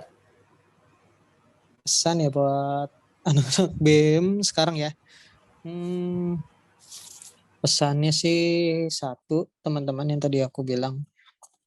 Teman-teman juga harus tahu apa yang jadi prioritas ke depannya. Jangan cuma pentingin ego untuk BEM sendiri, tapi BEM ini adalah eksekutif. Tentunya kalian juga menaungi semua mahasiswa. Prioritas mahasiswa itu ada di tangan kalian. Mahasiswa kekurangan ini, kalian juga harus bisa beradaptasi dengan baik dengan apa kemauan dari mahasiswa-mahasiswa. Yang pertama. Yang kedua, teman-teman juga jangan memaksakan diri. Jika sekarang banyak yang kesusahan dan kesulitan lagi kondisi seperti ini, juga teman-teman juga harus bisa beradaptasi dengan kondisi seperti saat ini dan juga jangan memaksakan diri. Tentunya memaksakan diri ini untuk program kerjanya ya. Maksud aku juga untuk program kerjanya gitu. Jadi cobalah cari program kerja dan juga kegiatan-kegiatan kemahasiswaan yang tentunya urgent dan prioritas bagi sekarang gitu. Dan yang ketiga, teman-teman jangan lupakan jasa-jasa orang tua kalian sih yang bisa sampai sekarang udah menempuh beberapa semester di kampus kayak gitu. Karena penting banget orang tua bagi kalian yang udah mendukung dari rumah gitu, berdoa dari rumah. Mungkin sekarang teman-teman juga udah di rumah ya gitu ya. Karena masih belum masuk kampus gitu. Ya, kayak gitu sih. Mungkin ada apa lagi ya pesannya ya? Lanjutkan aja perjuangan teman-teman meskipun kondisi saat ini kita terpisah jarak dan waktu, hanya bercakap dalam layar, tapi teman-teman dari sisi pemikiran, dari apa yang kalian akan tuangkan, ide-ide pemikirannya, jangan pernah lepas dari dan juga jangan pernah kalah dari kondisi saat ini gitu. Kalau dari aku sih gitu aja. Pinop kan kata-katanya lebih bijak sih, lebih puitis. Boleh Akang Nofgan untuk pesannya kepada BEM, pengurus BEM periode ini. Ya, pesan ya buat teman-teman Badan Eksekutif Mahasiswa periode 2021-2022 untuk selalu semangat menjalani apa ya, kesempatan kalian sebagai seorang pengurus Badan Eksekutif Mahasiswa. Ya, balik lagi, tetap mulailah untuk menjadi kalian yang eksekutif. Karena perlu diingat lagi, Badan Eksekutif Mahasiswa bukan badan event mahasiswa. Terus jangan tinggalkan kewajiban. Jangan tinggalkan kewajiban dalam artian kuliah 4 tahun, jangan sampai dengan organisasi malah jadi alasan kalian untuk tidak lulus tepat waktu. Walaupun luluslah di waktu yang tepat, bukan lulus tepat waktu ya. Tapi tetap pendidikan ya kewajiban yang harus kalian selesaikan kayak gitu. Dan jangan kalah sama keadaan sih. Ini dalam salah satunya dengan kalian mengadakan ruang cerita alumni ini udah jadi salah satu inovasi. Bikinlah inovasi yang lebih besar lagi. Jangan sampai kalah dengan pendahulu-pendahulu yang lebih dulu kayak gitu. Bahwa semakin muda generasi yang aku ingat sekarang ya, semakin muda generasi baru itu semakin mencapai masa generasi emasnya kayak gitu. Dan aku harap sih angkat periode 2021 dan 2022 merupakan periode emasnya Badan Eksekutif Mahasiswa Stimlok yang bakal diingat terus sampai kalian tamat nanti kayak gitu. Dan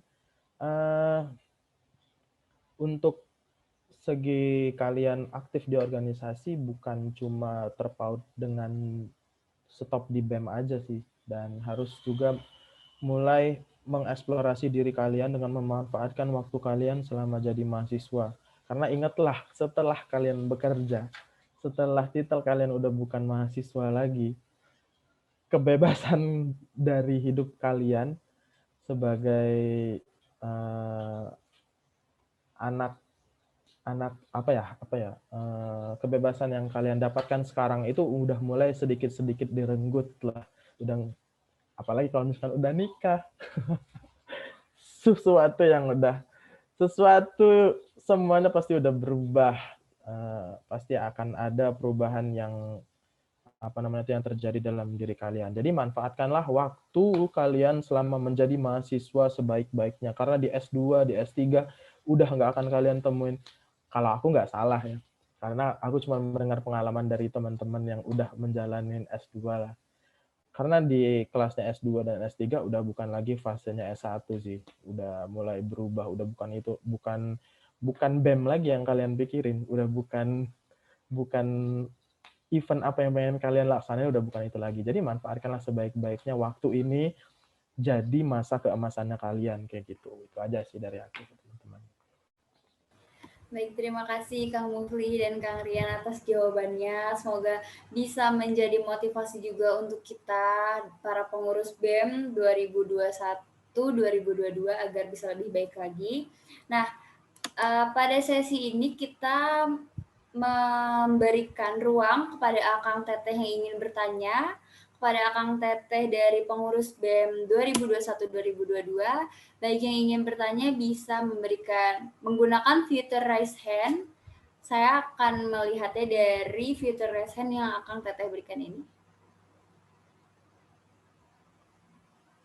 Wah, langsung nih Kang, dari Wakil Presiden Mahasiswa kita di periode 21-2022 ini.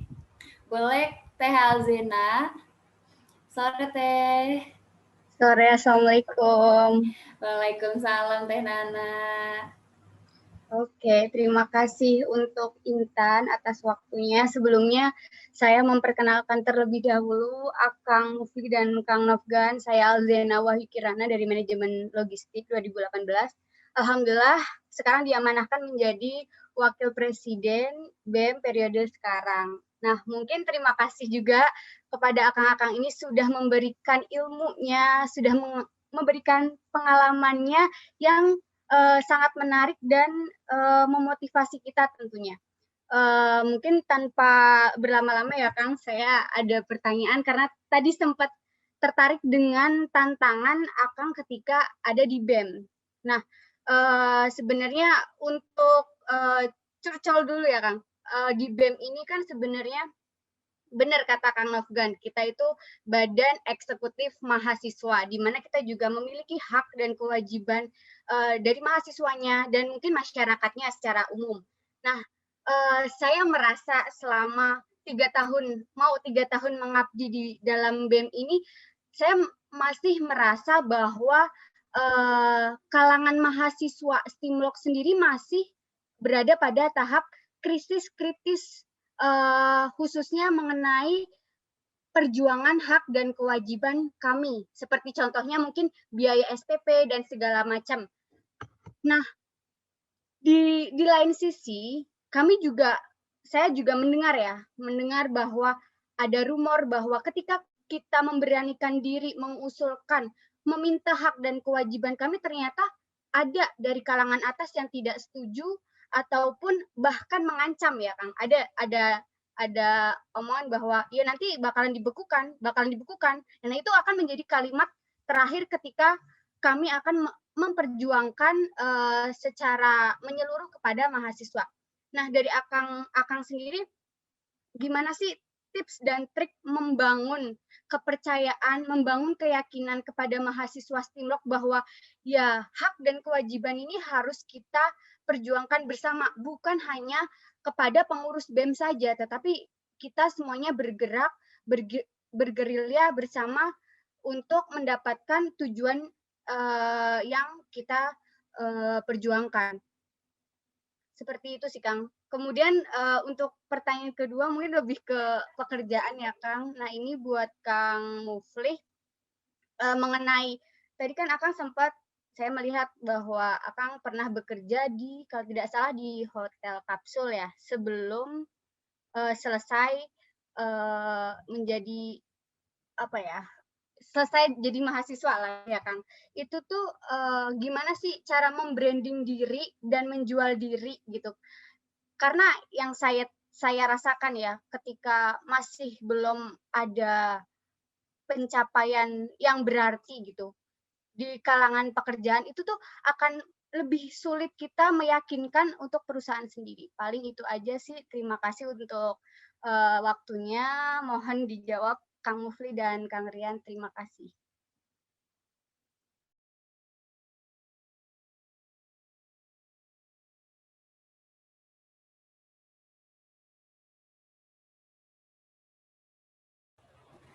Bisa langsung dijawab, Kang? Ya aku dulu aja ya. Kan Mufli kan Boleh, ada Kang. pertanyaan tuh yang harus dijawab. Iya. Menyatukan suara sih mulai dari ya teman-temannya sih emang harus dirangkul sih. Ini sih jadi PR dari zaman dulu ya. Dari dulu-dulu emang karena benar yang dikatain tadi krisis mahasiswa itu sekarang itu eranya udah berbeda, udah nggak bisa disamakan satu tujuan lagi buat benar-benar memperjuangkan hak-hak yang harusnya itu bisa diambil dari yang nggak kita dapat kayak gitu.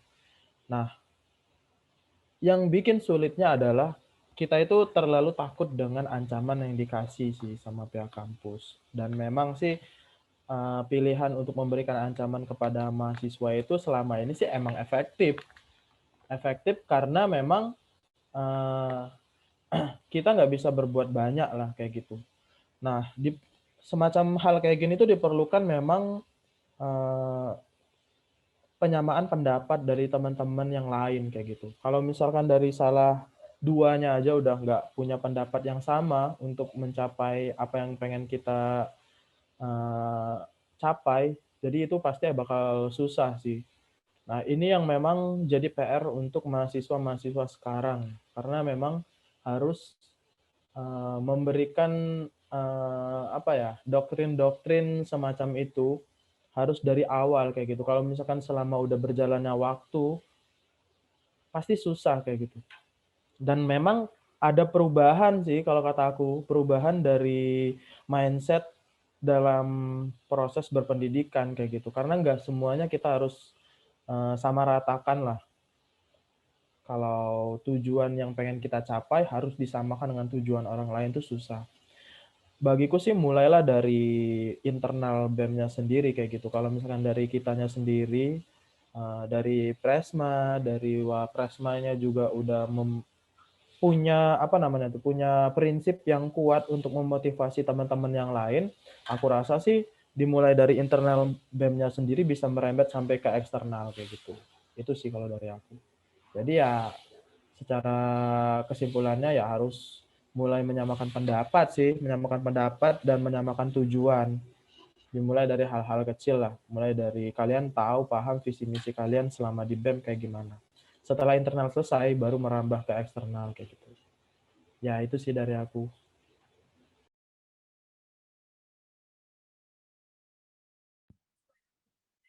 Udah gantian ya berarti ya? Boleh Kak, mangga-mangga. Terima kasih Novgan. Intinya sih kayak gitu sih ya. Yang tadi kayak Novgan bilang bahwa jangan dengerin apa kata orang gitu. Serangan-serangan tuh biar aja tetap fokus sih. Tetap fokus apa yang kalian pengen. Aku yakin dengan lambat launnya pada saat itu berjalan, kalian akan menemukan solusi itu sendiri sih. Kayak tadi pada saat yang aku cerita itu kita lagi membuat pertemuan BMC, itu kan takut ya kita ya. Aku dan Afgan jujur aja takut. Kita banyak banget diserang intervensi dari berbagai pihak, tapi tetap aja jalan. Nanti kita akan menemukan solusinya sendiri gitu.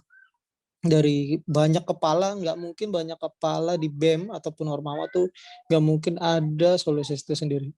Nah itu yang pertama. Yang kedua, teman-teman harus bisa meyakini bahwa sinergitas itu ada sih. Kayak contohnya pada saat setelah kita atau sebelum kita gitu, aku juga sedikit lupa. Kita mengajukan berbagai program gitu ke kampus. Pada saat aku lupa itu program apa ya, mungkin waktu agak ingat. Aku mencoba untuk menarik Himaporta dan juga Himakis, si Fadil dan juga Rio itu untuk kita satu suara bareng-bareng. Misalkan kita dibekukan, yang lain bergerak kok kayak gitu. Kita bertiga itu satu suara dan kita mengajukan ke MPM, biar MPM juga mendukung kita kayak gitu. Jadi teman-teman jangan lupa untuk mengecilkan ego sendiri untuk meningkatkan sinergi kita bersama gitu sih. Untuk yang yang tadi Zena bilang ya, banyak banget yang kalangan atas nggak setuju, nggak apa-apa satu dibekukan.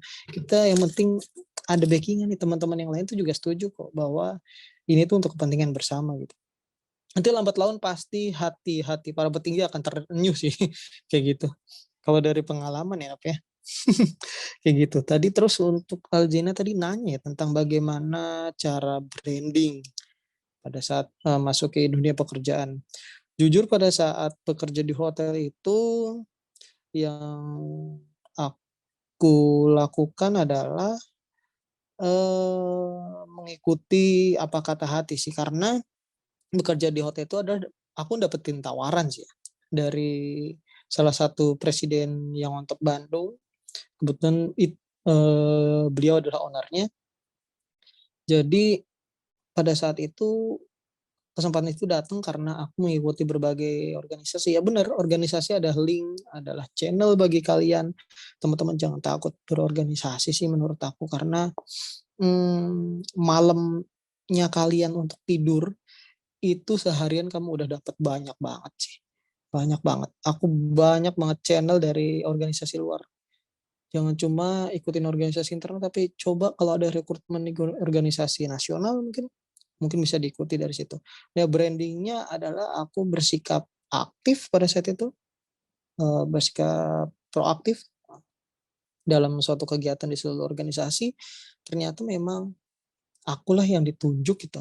Aku yang ditunjuk dari bos pada saat itu, owner, Presiden Yohanto Bandung, untuk membantunya pada saat itu, membantu di hotel tempat dia bekerja, dia memanajeri gitu, dia yang punya gitu.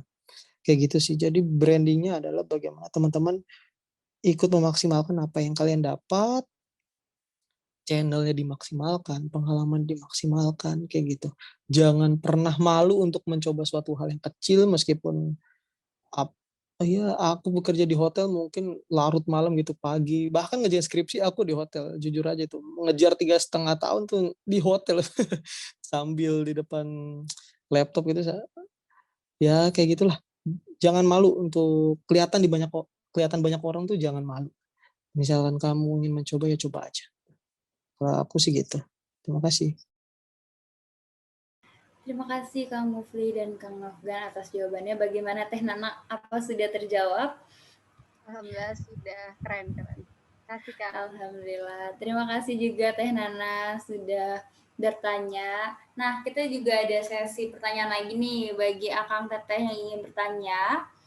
Bisa menggunakan fitur raise hand-nya, atau bila tidak ada fitur raise hand-nya, bisa by chat. Ayo Kang Teteh, apa ada yang mau bertanya?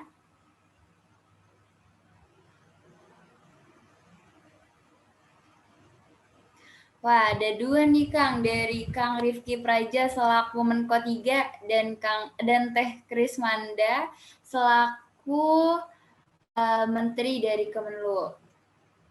Boleh dari Kang Rifki dulu? Mangga Kang. Oke, bismillah ya. Assalamualaikum warahmatullahi wabarakatuh. Aduh, terima kasih Intan udah memperbolehkan saya bertanya. Kang Nofgan, halo, sehat Kang?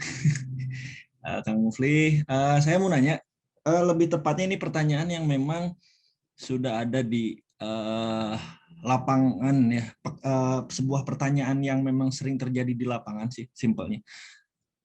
Cara memimpin sebuah tim, yang dari tim itu banyak divisi-divisi yang orang-orangnya itu bisa disebut memiliki ide-ide yang memang sulit untuk kita satukan. Halo, ada suara saya? Iya, ada Kang. Mangga bisa dilanjut. Oke, dari divisi yang ada, orang-orangnya memiliki ide-ide yang memang sulit untuk disatukan, dan dari kita sebagai pemimpin sebuah tim, apa yang memang harus dilakukan dan bagaimana cara penyelesaian dan pemecahan masalahnya. Terima kasih, hanya sekian.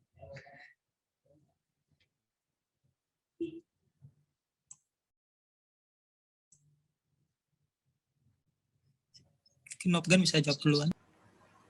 Boleh. Oh iya.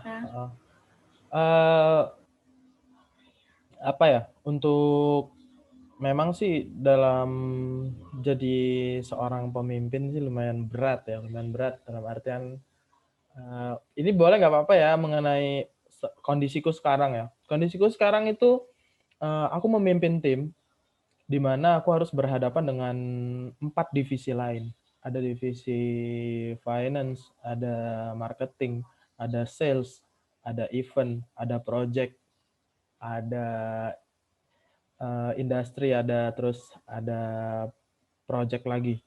Nah, terus di dalam timku ada 13 orang yang gimana caranya aku harus bertanggung jawab dan harus memimpin mereka kayak gitu. Dan selama hampir 1,5 tahun ini menjadi leader di sebuah tim, hal yang Rifki tanyain tadi tuh ada sering banget ditemuin. Gimana ketika kita berdapat situasi divisi lain punya pendapat A, tapi ternyata di divisiku sendiri itu punya pendapat B kayak gitu. Nah, Dan di bawah timku sendiri punya pendapat yang beda-beda lagi, A, B, C, D, E, F, G, H, I, J. Kita sebagai leader itu di situ mulai kita itu kan dianugerahkan sama Tuhan itu untuk berpikir ya, untuk berpikir dan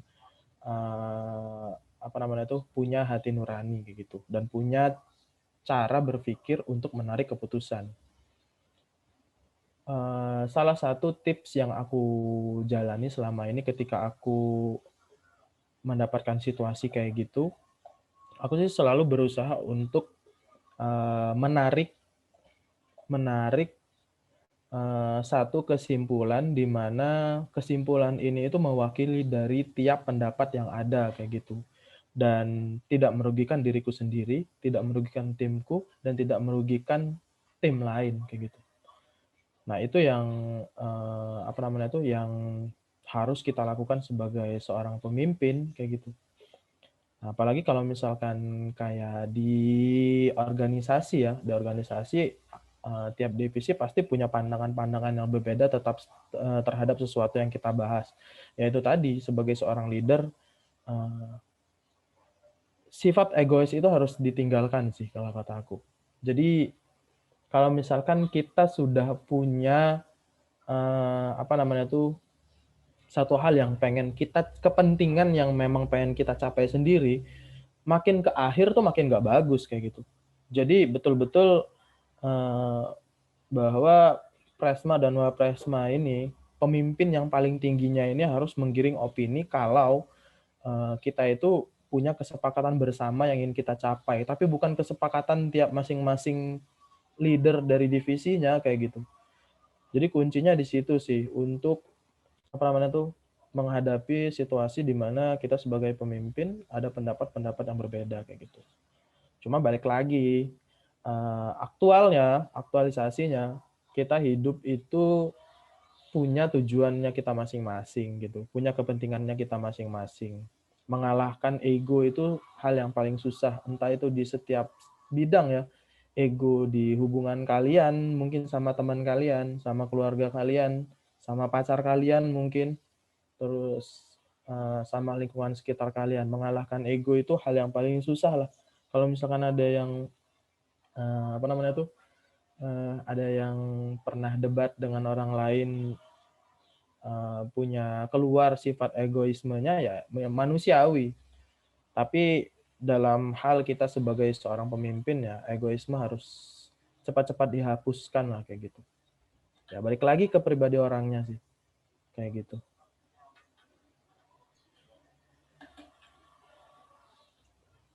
Baik, terima kasih Kang Nofgan. Mungkin versi Kang Mufli. Oh iya, tadi pertanyaannya tentang kepemimpinan ya. Iya, Kang. Dari Rifki, terima kasih Rifki udah bertanya.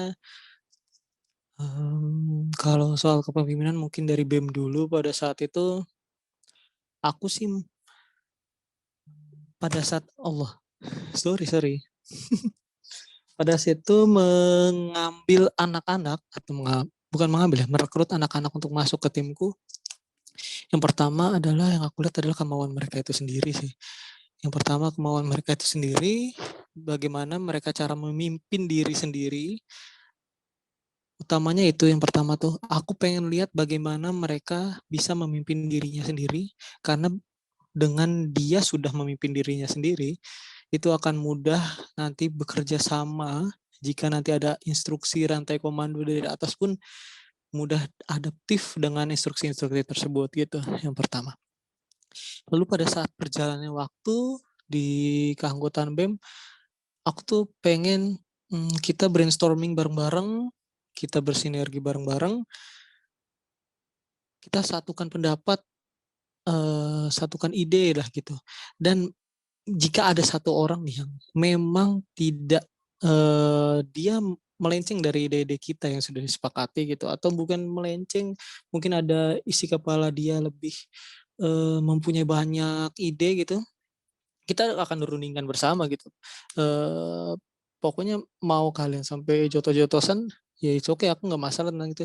Yang penting kita nanti ketika dia tidak setuju dengan satu hal, kita rundingkan bersama, kita satukan isi kepala kembali untuk bisa mendapatkan pencerahan yang lebih baik, itu solusi dari banyaknya kepala ini gitu. Aku sih tanemin ke teman-teman kayak gitu, jangan malu untuk bertindak ya, jangan malu ketika kalian beda pendapat. Aku melatih teman-teman untuk bisa berekspresi apa yang dia pikirkan gitu, agar teman-teman bisa memimpin dirinya sendiri untuk bisa menyampaikan suatu ide. Dan alhamdulillahnya di satu BEM ku tuh semua pintar ngomong, dan aku lihat nih di BEM ini tuh juga semuanya pintar ngomong nih, alhamdulillah gitu. Semuanya pintar ngomong dan bisa semuanya tuh siap bakal menjadi penerusku gitu. Dan aku pada saat itu tuh semua tuh hampir siap, jika mau masuk BEM lagi, mau meneruskan Presma lagi, semua hampir siap gitu. Itu di dalam BEM sih. Kalau di dalam pekerjaan mungkin kayak Novgan lah, sama. Novgan juga mempunyai tim yang sangat banyak. Kalau aku sendiri di kantor tuh kebetulan aku nggak punya tim, tapi aku mengurus 20 lebih kapal, dan itu sendiri.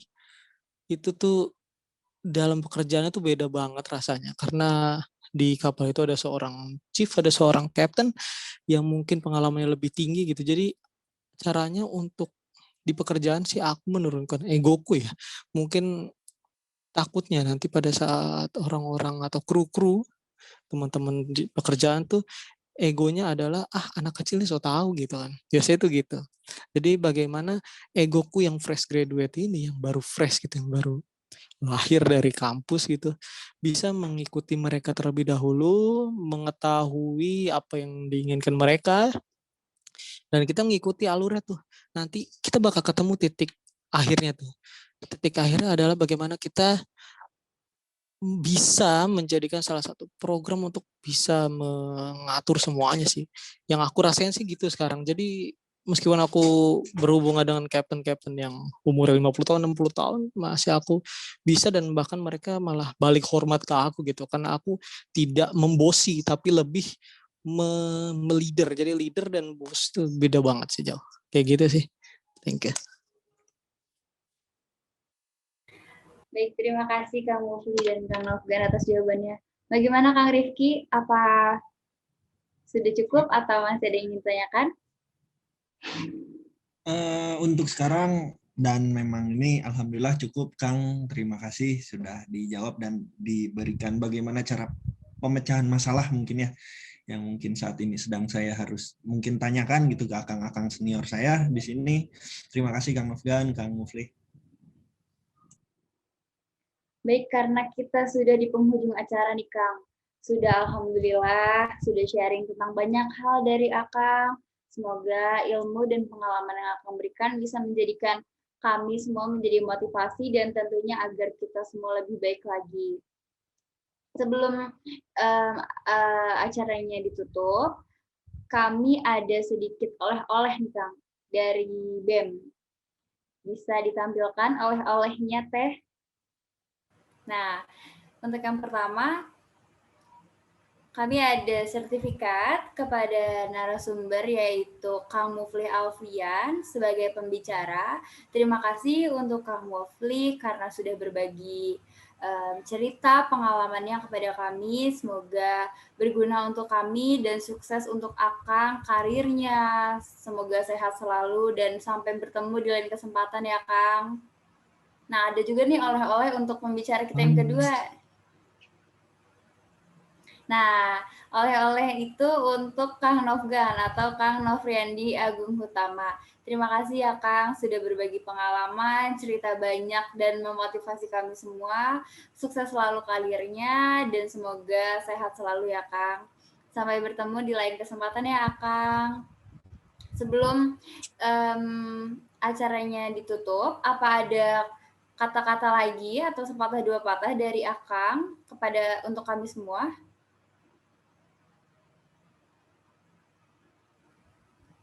Boleh dari Kang Novgan dulu. Udah di kode-kode nih. Ya, terakhir dari saya yang pertama mengucapkan terima kasih banyak buat teman-teman Badan Eksekutif Mahasiswa. Sekali lagi terima kasih banyak sudah mengundang saya dan Mufli di acara pertama merupakan suatu kebanggaan lah buat ternyata saya dan Mufli masih diingat. Masih dan Ya. selalu mungkin ya, Kang. Ya, terima kasih banyak buat teman-teman semuanya dan saya harap sih sukses terus untuk Badan Eksekutif Mahasiswa Sekolah Tinggi Manajemen Logistik Indonesia periode 2021-2022. Jangan sampai kalah dengan keadaan dan kami selalu menantikan inovasi-inovasi lebih yang lain dari kalian semuanya dan kami selalu siap untuk mengapresiasi dan membantu dengan segala dengan apapun itu yang bisa kami bantu untuk kalian kayak gitu. Itu aja, sukses selalu buat teman-teman, sukses untuk Bapak Presma yang sekarang dan Ibu Wapresma agar kedepannya semoga teman-temannya yang ada di tiap-tiap kementerian bisa bersinergi dengan baik dengan kalian dan apa yang sudah menjadi tujuan kalian selama 1 periode ke depan bisa tercapai dan bisa diimplementasikan berjalan dengan lancar sampai dengan akhir periode. Itu aja sih. Terima kasih ya teman-teman semuanya. Amin. Terima kasih Kang Nofgan atas sambutannya. Nah, untuk Kang Mufli, apa ada yang ingin disampaikan? Ya, mungkin sepatah dua patah kata aja nih untuk BEM. Terima kasih. Yang pertama, terima kasih teman-teman sudah mengundang saya dan juga Nofriandi Agung Utama kembali lagi berdua sejoli. Aku juga udah lama banget ngobrol sama Nofgan dan juga terima kasih teman-teman sudah mewadahi mahasiswa STIMBLOK nih bagaimana cara mendapatkan tips dan trik itu dari alumni-alumninya karena sampai sekarang kan mahasiswa baru pun belum tatap muka dengan dosen, belum tatap muka dengan kalian secara langsung ya dengan pemegang-pemegang kepentingan. Terima kasih udah buat acara yang sangat kreatif, teruslah produktif, kreatif untuk bisa membangun sama-sama Sekolah Tinggi Manajemen Logistik Indonesia tentunya. Dan juga teman-teman jangan lupa tadi pesan saya, ingat selalu teman-teman kuliah itu adalah dorongan dari orang tua dan juga adalah tanggung jawab untuk orang tua juga. Dan jangan lupa kalian harus bangga terhadap diri sendiri, harus bangga nanti menjadi lulusan sarjana logistik dari Sekolah Tinggi Manajemen Logistik Indonesia yang tadi seperti Kang Nofgan bilang itu dan aku bilang bahwa teman kerja kita tuh ITB, UI, ITS dan lain-lain, Unpad gitu. Semeja saya orang ITB, Unpad dan jangan malu untuk jadi STIMLOK. Kayak gitu sih. Terima kasih. Terima kasih juga Kang Mufli.